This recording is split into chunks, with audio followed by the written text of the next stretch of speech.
took out the wrong person, dude. A taped confession from Erich Nowsch will not be tossed out. The 19-year-old man is accused of killing Tammy Myers earlier this week.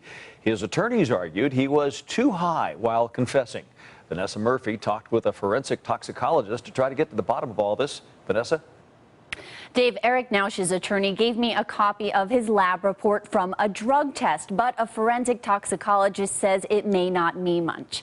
We learned today a jury will see his taped confession, so this will be even more of an uphill battle for the defense. I'm so sorry. Erich Nowsch admitted to killing Tammy Myers in February. I really did no more though, bro. Fast forward to Friday in court. I wasn't sober.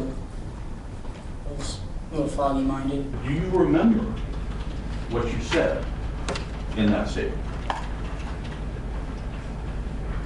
Maybe bits and pieces, but not very much of it. The 19-year-old's attorney argued the confession to Metro Police should be tossed out because Nowsch was high on marijuana and he smoked before police arrived to take him into custody and while they waited for him outside his home. Not one time the legal limit, not twice the legal limit, but, Your Honor, 6 times the legal limit for driving.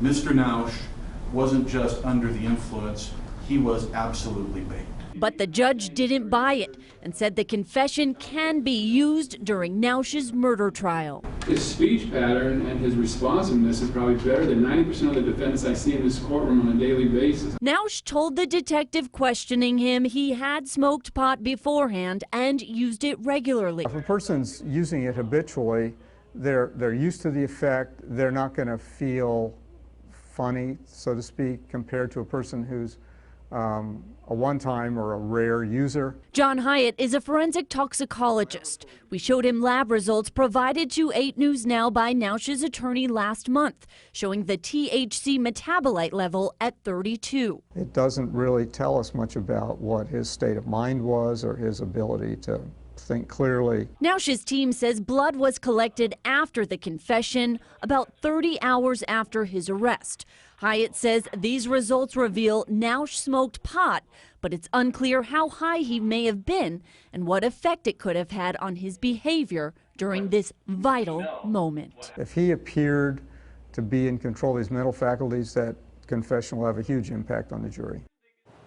Nowsch's trial begins October 19th. We reached out to his attorneys for an interview today after what unfolded in court, but we were told they were unavailable. Dave. Thanks, Vanessa.